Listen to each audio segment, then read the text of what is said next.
Namaste dear learners. I welcome you to our series of video lessons on the syllabus of BA third semester optional English, Rani Channamma University, Belagavi.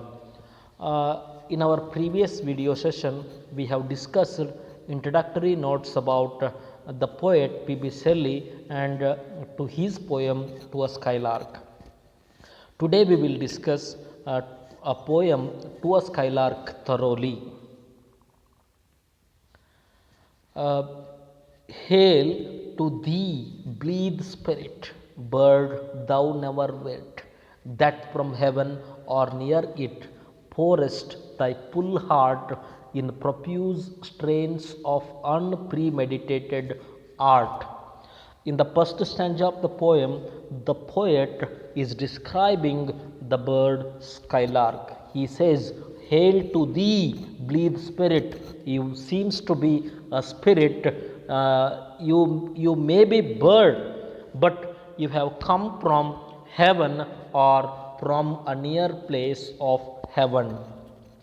You all the while pours thy full heart, you pours your full heart, and the song which you are singing is unpremeditated, and your art is pure, and the way in which you sing the song is unpremeditated. Without any preparation, you are singing a song which is full of emotions, full of feelings, full of human sadness, the poet says.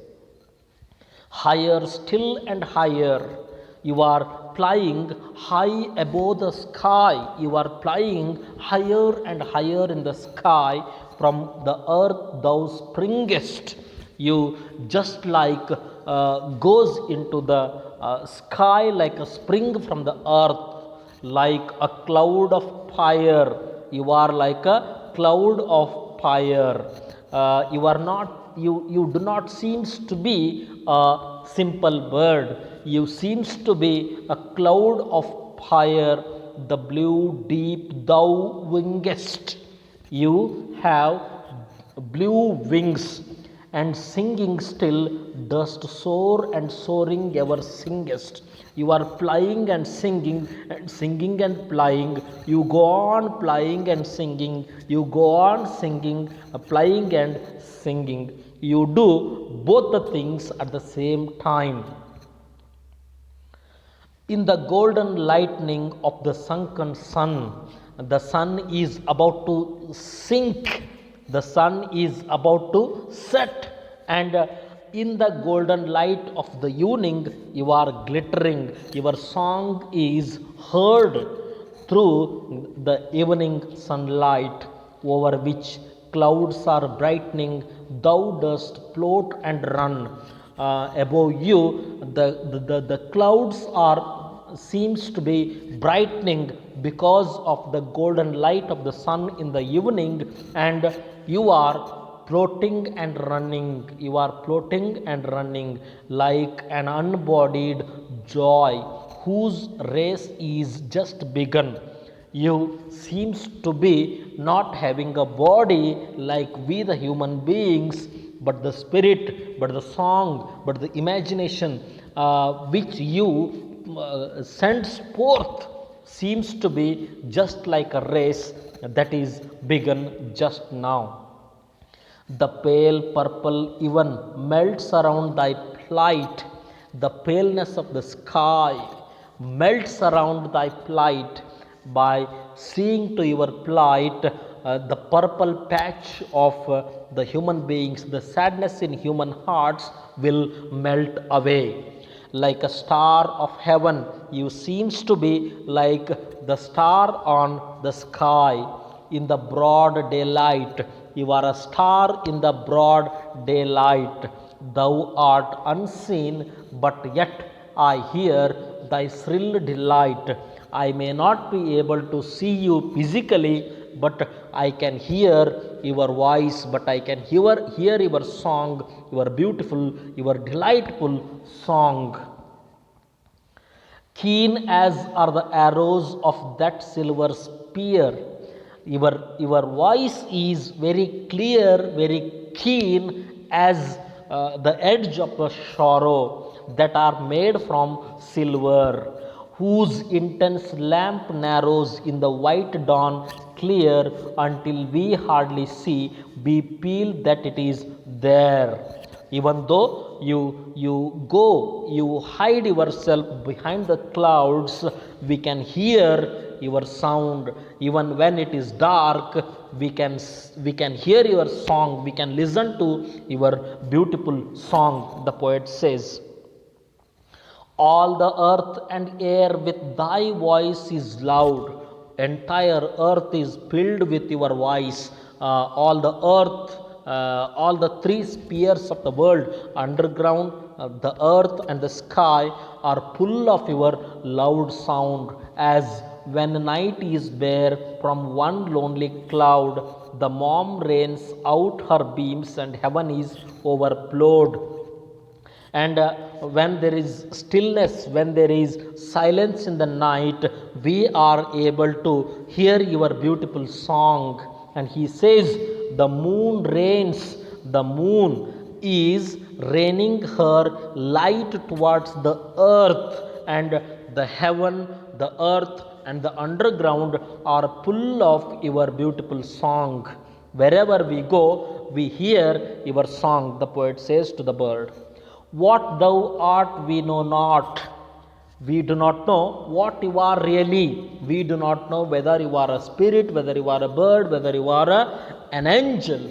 What is most like thee? From rainbow clouds there flow not drops so bright to see, as from thy presence showers a rain of melody. Even the rainbow in front of you loses its value. Even the rainbow, the beautiful rainbow, doesn't seem beautiful when I hear your melodious song. When there is a presence of you, all the other things, all the other beautiful things in the nature become dim and dull in front of your song, the poet says. Like a poet hidden in the light of thought, you are like a poet who is hidden in the light of thought, singing hymns unbidden, till the world is wrought to sympathy with hopes and fears it heeded not, till the world is get rid of all the all the problems of this earth, all the sorrows, all the painful things which are there on earth should be brought, should be taken away from your song, the poet says. Like a high-born maiden, you are like a high-born maiden in a palace tower. You seems to be sitting in a palace tower, soothing her love-laden soul in secret hour. Your song soothes even a beloved who has lost her love, with music sweet as love which overflows her bower. Your music is very sweet, and your music seems to be love to the love laden heart of that high-born maiden. And your sweet song overflows wherever, everywhere, even in the palace of a high-born maiden. Like a glowworm golden in a dell of dew, you are like a golden glowworm which is hidden itself in a dell of dew. You do not you are not visible to the world, but your song can be heard, scattering unbeholden. You are scattering unbeholden beauty to the world. You are scattering, you are spreading unseen melody to the world, unseen beauty to the world, unseen philosophy to the world. Its aerial hue among the flowers and grass which screen it from the view. You seems to be hiding behind the flowers and grass, but the glow, the light which you have comes out of all these barriers. Like a rose embowered in its own green leaves. You are like a rose which is hidden behind the green leaves by warm winds deep flowered. You seems to be deep flowered by the warm winds which you ply across till the scent it gives makes paint with too much sweet those heavy winged thieves. There are many people who pluck the flowers from the plant, and you seem to be your scent, your voice, your song seems to be like a scent which emanates from a flower, a beautiful flower. And your scent, your smell paints the thieves which have wings. ರೆಕ್ಕೆಗಳನ್ನು ಕಟ್ಟಿಕೊಂಡು ಹಾರುವಂತಹ ಕಳ್ಳರನ್ನು ಕೂಡ ನಿನ್ನಿಂದ ಬರುವಂತಹ ಸುವಾಸನೆ ಏನು ಏನು ಪ್ರಜ್ಞಾವಸ್ಥೆಯನ್ನು ಪ್ರಜ್ಞಾಹೀನರನ್ನಾಗಿ ಮಾಡ್ತದೆ ಅಂತ ಕವಿ ಹೇಳ್ತಾರೆ. Sound of vernal showers on the twinkling grass. Your song is like the showers which are falling on the twinkling grass early in the morning. Rain awakened flowers, all that ever was. Your song is like a rain which falls on the flowers, and your song is as beautiful as the flowers that bloom after the rain falls on them.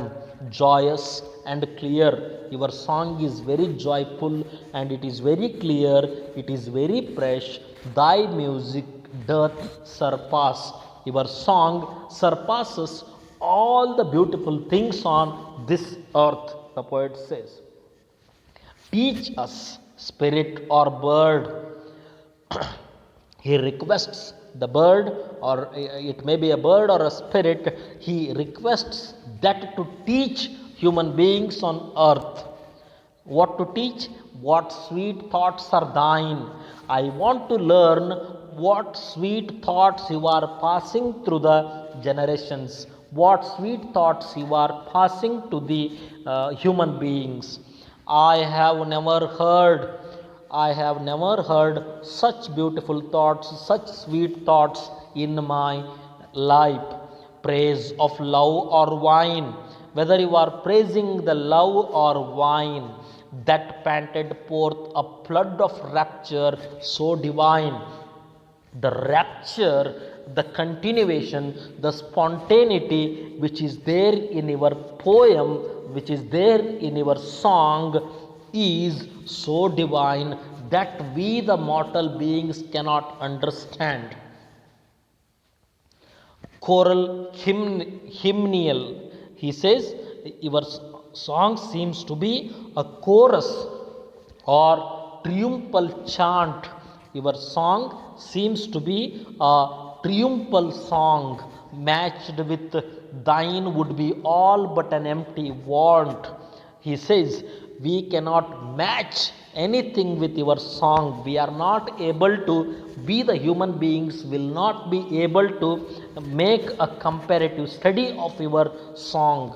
A thing wherein we feel there is some hidden want. However, we try to understand your song, still there is something that is to be understood. Still there is something to be unearthed, the poet says to the bird. What objects are the fountains of thy happy strain? From where you get that happiness? We the human beings are not able to get that happiness, but you are getting inspiration, you are getting that happiness. And what is the source of your happiness? Please teach us. What fields or waves or mountains, what fields should we go to get that happiness? What waves can we see to get that happiness? What shapes of sky or plain? Please teach us how are the shapes of the sky and the plain. What love of thine own kind, what ignorance of pain. Please teach us how to love. Please teach us how to be kind, and please teach us how to avoid pain in our life. With thy clear, keen joyance, languor cannot be, shadow of annoyance never came near thee. Thou lovest, but never know love's sad satiety. The poet now says, you have a clear, keen joy, and your happiness cannot be shadowed by any sadness. And I think you have never came near to the the the other pace of love, the cheating pace of love. And he says love is very sad, and you may not have come across to that experience, you may not have to come across to that feeling of lost in love. The poet says, waking or asleep. Once again, the poet asks the question whether I am awake or asleep. Thou of death must deem things more true and deep than we mortals dream. You talk about death and all the other things of the human beings, mortal beings, with more true and deep meaning than all we the human beings can talk about. Or how could thy notes flow in such a crystal stream? Please tell me how your song is so clear, like a crystal, like a stream. We look before and after and pine for what is not. We the human beings always want for something that is not accessible to us. And ನಮ್ಮ ಕನ್ನಡದಲ್ಲಿ ಒಂದಿದೆ, ಕಾನದ ಕಡಲಿಗೆ ಹಂಬಲಿಸಿದೆ ಮನ ಅನ್ನುವಂತಹ ಒಂದು ವಿಚಾರಗಳನ್ನು ಕೂಡ ಇಲ್ಲಿ ಕವಿಗಳು ಮೆನ್ಷನ್ ಮಾಡ್ತಾರೆ. Our sincerest laughter with some pain is fraught. He says all of us are fraught with some pain, and we are not able to laugh sincerely. And he says our sweetest songs are those that tell of saddest thought. Poet says the sweetest songs that are heard by human beings are the songs which tell of the sadness, the unhappiness of human beings on earth. Yet, if we could scorn, hate, and pride and fear, still we have scornful feelings in our heart.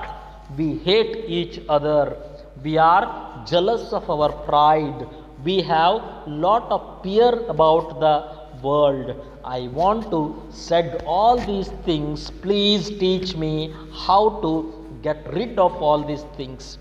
If we were things born not to shed a tear, I know not how thy joy we ever should come near.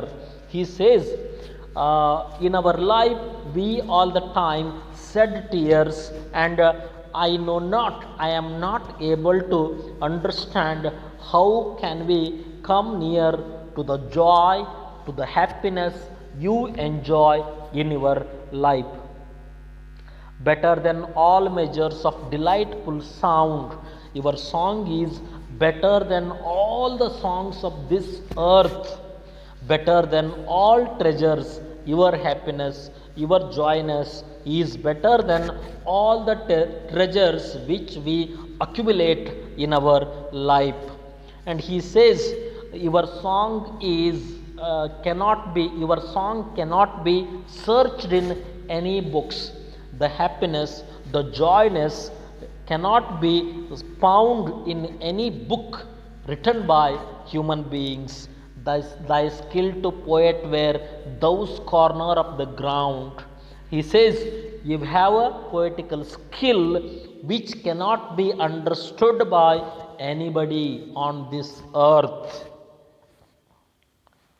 Teach me half the gladness that thy brain must know. The poet requests the bird to teach him at least half of the gladness that it enjoys. Such harmonious madness from my lips would flow. He wants to sing like the bird, and he says, I want to sing like you, even if the world calls me mad. The world should listen then as I am listening now. If I sing a song, if I am able to get a clue from you to write a poem, the entire world would stand and listen to my song as I am listening to your song at present time. He wants to evoke a muse, a poetical inspiration from the bird, and he wants to sing like the bird so that the entire world, even after his death, sings his songs. Thank you very much. In our next video session, we will discuss another poem called Lotus Eaters by Lord Tennyson.